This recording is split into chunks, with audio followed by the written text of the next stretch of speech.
Au Saguenay maintenant, c'était des projets qui étaient attendus depuis vraiment longtemps. L'urgence de l'hôpital de Jonquière et l'agrandissement du bloc opératoire de l'hôpital de Chicoutimi qui vont finalement voir le jour.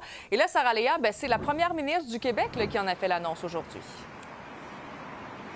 Et oui, tout à fait. Grosse annonce du côté du Saguenay-Lac-Saint-Jean cet après-midi. Donc, la première ministre du Québec, Christine Fréchette, qui était de passage dans la région pour annoncer donc ces deux projets majeurs, des annonces qui étaient attendues par la population du Saguenay-Lac-Saint-Jean, mais également par les députés, les élus régionaux, c'est le cas de le dire.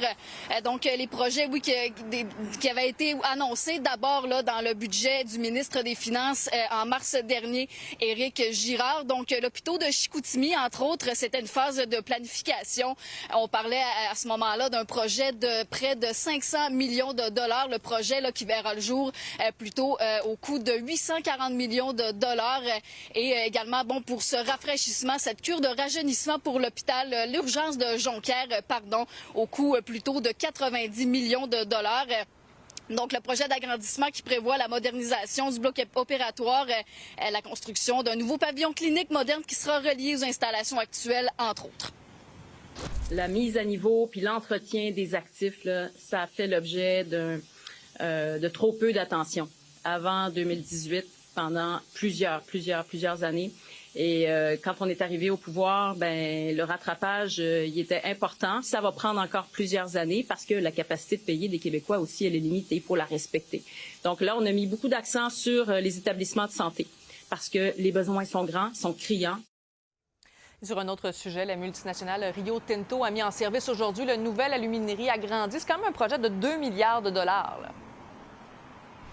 Oui, tout à fait. Puis on parlait en fait de cette visite également de la ministre canadienne de l'Industrie, Mélanie Joly, qui a annoncé par ailleurs une enveloppe de 100 millions de dollars pour développer la technologie Hélicis, en plus de l'application donc des cuves AP60, des nouvelles cuves qui ont été mises en fonction. On parle également de ce projet Hélicis, bien entendu, des 7 cuves pilotes dotées de la technologie Hélicis qui devraient être mises en service en 2027. En vous. Donc, ça me fait plaisir, au nom du gouvernement fédéral, d'annoncer un investissement de 100 millions de dollars dans Hélicis.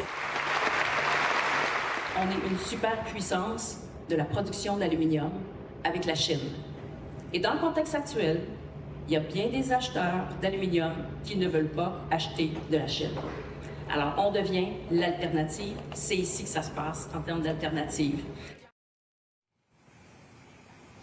Le chef de la direction aluminium de Rio Tinto, Jérôme Pécresse, qui disait également que la technologie Hélicis pourrait être déployée ailleurs dans le monde d'ici la fin de la décennie. Donc, grosse annonce, oui, pour le Saguenay-Lac-Saint-Jean aujourd'hui et qui font du bien, en fait. Merci beaucoup, Sarah Léa.